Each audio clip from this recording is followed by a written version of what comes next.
मेरे प्यारे दोस्तों नमस्कार। मैं अजय कुमार आप सभी का एडीएम क्लासेस में स्वागत करता हूं। जैसा आप लोगों को पता है कि हम मेंसुरेशन लेकर के चल रहे हैं। मेंसुरेशन में हमारा लेक्चर नंबर 5वां है। लेक्चर नंबर 5वें में हमने इसके पहले आप लोगों को हॉलो सिलेंडर से फार्मूला बताया था, जिसमें आयतन और वक्र पृष्ठ और संपूर्ण वक्र पृष्ठ कैसे निकालते हैं उसका फार्मूला हमने आपको इसके पहले वाले वीडियो में बताया था। बट हम यहाँ पर एक बार पुनः आप लोगों को रिवाइज करा दे रहे हैं, जिससे आपको वो फार्मूला याद हो जाए।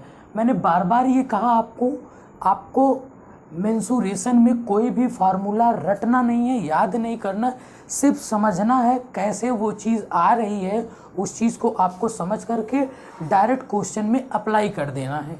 अब मेरे प्यारे दोस्तों, अगर हम वॉल्यूम की बात करते हैं, मतलब आयतन की बात अगर हम करें, आपको ये जो हॉलो सिलेंडर होता है वो बिल्कुल हमारी पाइप के शेप का होता है।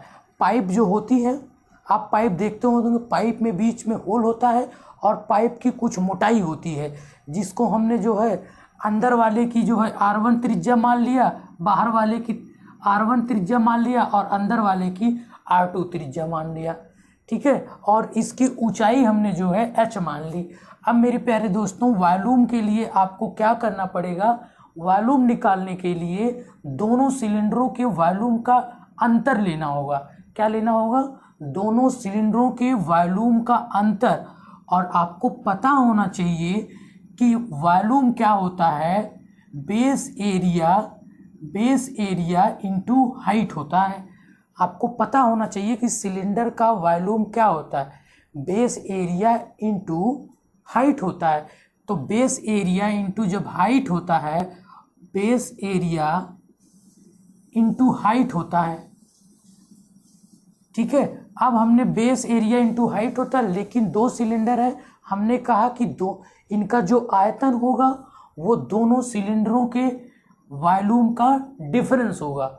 तो मेरे प्यारे दोस्तों, जो हमने ये निकाला, पाई ब्रैकेट में R1 का स्क्वायर माइनस R2 का स्क्वायर, अगर इसको और सिंप्लीफाई करते हैं तो R1 प्लस R2 एक ब्रैकेट में R1 माइनस R2 दूसरे ब्रैकेट में इंटू H, ये हमारा क्या निकल के आया? ये हमारा वॉल्यूम निकल के आया।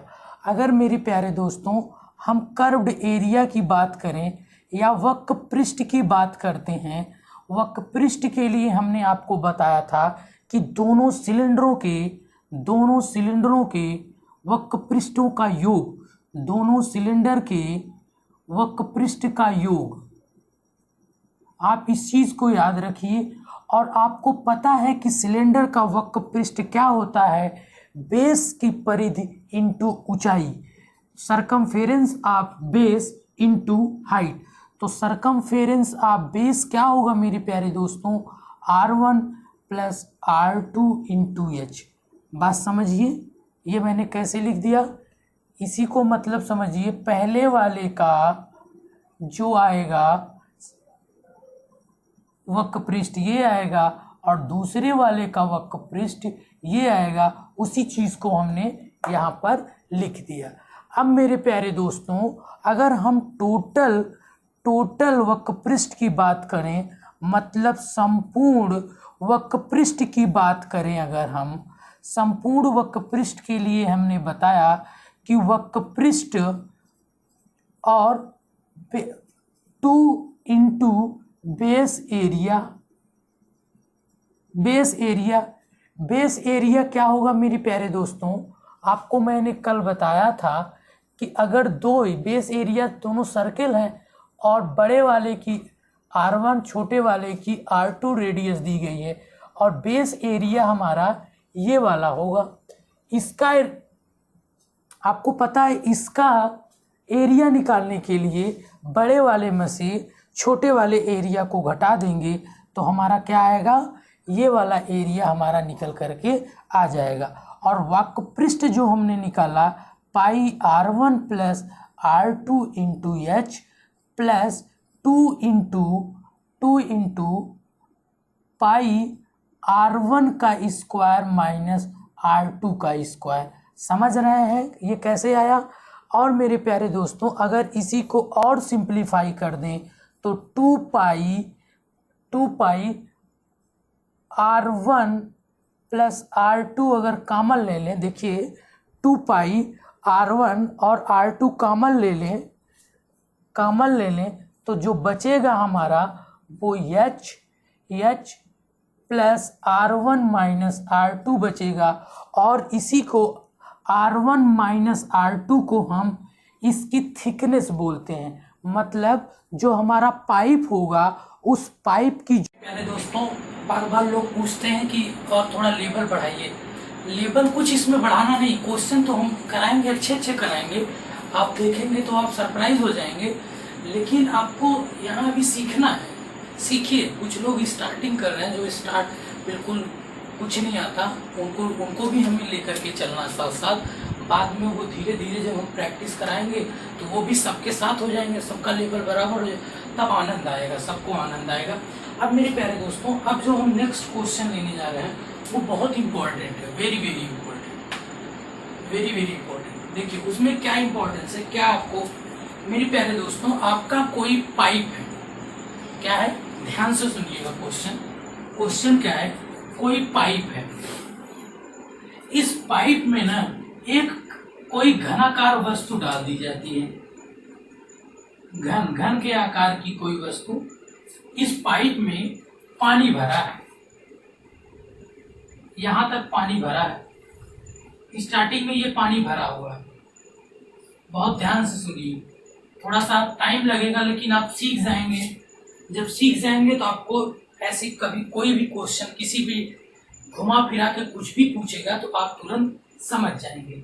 मेरे प्यारे दोस्तों एक पाइप है, इस पाइप में पानी भरा हुआ है और एक घनाकार कोई वस्तु है, वो वस्तु इस पाइप में जब डाल दी जाती है, डालने के बाद क्या होता है कि इस जो पाइप में जो पानी है, आपको पता है अगर पानी है कोई वस्तु डालेंगे, डालने के बाद जो है इसमें पानी का लेवल क्या हो जाएगा, बढ़ जाएगा। क्या होगा, बढ़ जाएगा।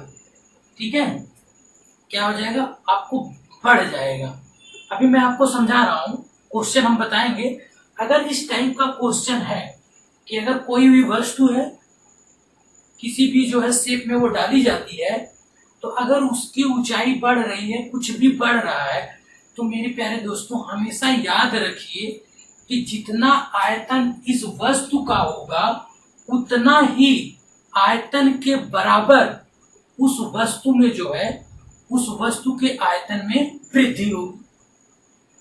उतना ही आयतन में, जितना इस वस्तु का आयतन होगा उतने आयतन में ही इसकी क्या होगी, बढ़ोतरी होगी। मैं ऊंचाई की बात नहीं कर रहा हूँ, उसके लेवल की बात नहीं कर रहा हूँ, उतने आयतन में बढ़ोतरी होगी। जितना आयतन इस वस्तु का होगा, जो वस्तु उसमें डुबोई जाएगी, उतने ही आयतन की वृद्धि इस पानी में होगी। बात समझ रहे हैं, बात समझ रहे हैं ना क्या कह रहा हूं? मैं उम्मीद करता हूं कि आप इस बात को समझ रहे हैं। इसका मतलब हुआ, अगर मेरे प्यारे दोस्तों आपको 14 सेंटीमीटर व्यास का, 14 सेंटीमीटर व्यास का आपको क्या दिया गया है, डायमीटर का आपको क्या दिया गया है, आपको पाइप है। अगर इस पाइप का डाया 14 मीटर है तो रेडियस कितनी होगी, इसकी रेडियस हमारी 7 सेंटीमीटर होगी।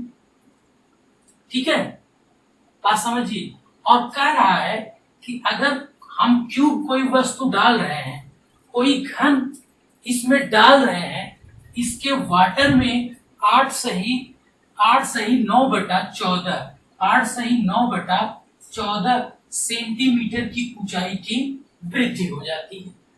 तो आपको ज्ञात करना है कि ये जो घन के आकार की वस्तु डाली गई है, उस घन की भुजा निकालनी है। घन की क्या निकालनी है, घन की भुजा, साइड ऑफ क्यूब।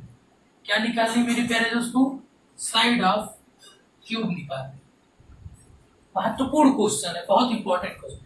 तो क्या करना, पहले मैंने आपको क्या बताया, जितना आयतन इसका होगा घन का आयतन जितना होगा उतना आयतन की वृद्धि इस पानी में होगी।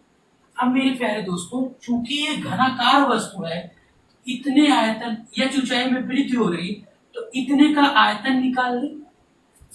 h ऊंचाई की वृद्धि हो रही तो इतने का जो आयतन होगा वो आयतन क्या होगा मेरे प्यारे दोस्तों? आयतन क्या होगा? जितने पानी के आयतन की वृद्धि हुई है उस पानी के आयतन कितना आएगा निकालिए। उसका आयतन जो निकल के आएगा, आपको पता है क्या होता है आयतन? Pi R square H. Pi R square H होता है। आपको पाई की वैल्यू पता है, आर की वैल्यू आपको पता है और ऊंचाई की वैल्यू आपको 8 सही 9/14 पता है। तो ये हम किसका वॉल्यूम निकाल रहे हैं? ये उस जो आयतन में वृद्धि हुई है, ऊंचाई के वृद्धि के h ऊंचाई के पानी का आयतन, ठीक है। इसका आयतन निकालने के लिए क्या होगा? देखिए, अगर ऐसी मान लें इसका आयतन हमें निकालना है, इसका आयतन निकालना। अब आप सोचिए इसका आयतन निकालना, क्योंकि ये सिलेंडर है तो इतने का हमें रेडियस पता है और ऊंचाई पता है, तो हम इसका आयतन निकाल लेंगे। क्योंकि ये हमारा क्या है? सिलिंड्रिकल शेप बनेगा। क्योंकि ये सिलिंड्रिकल शेप है और इसका जितना आयतन के बात समझ रहे हैं कि नहीं? मैं क्या कहना चाह रहा हूँ समझ रहे हैं ना? ठीक है, नहीं समझ रहे हैं तो फिर से मैं बता रहा हूँ।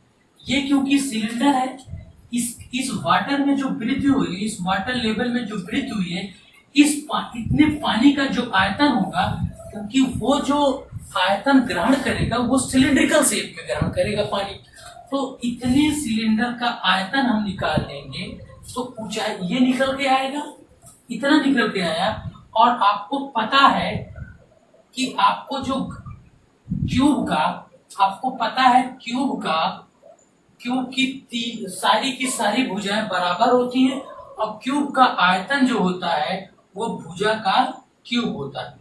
घन का जो आयतन होता है वो भुजा का क्यूब होता है।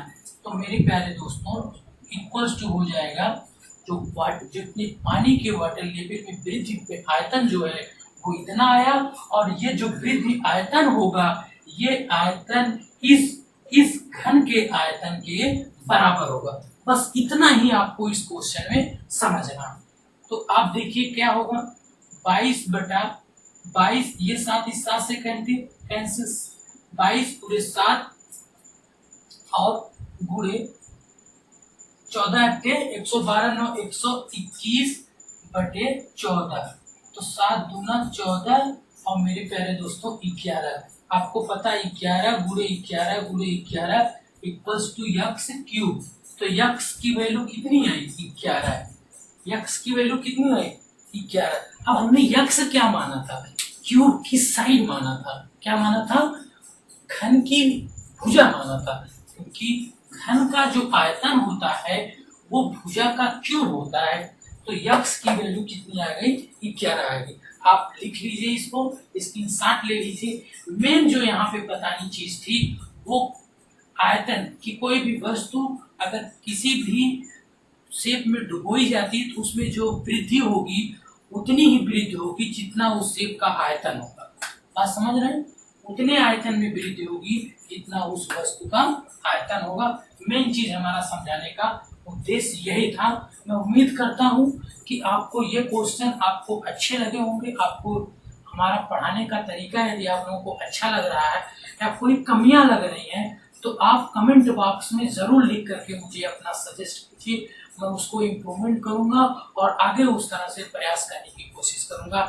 यदि मेरे प्यारे दोस्तों आप लोगों को ये वीडियो अच्छा लग रहा है तो please like share and subscribe करें। बहुत बहुत धन्यवाद। क्या यार मोटिव वो तो लगी भाई।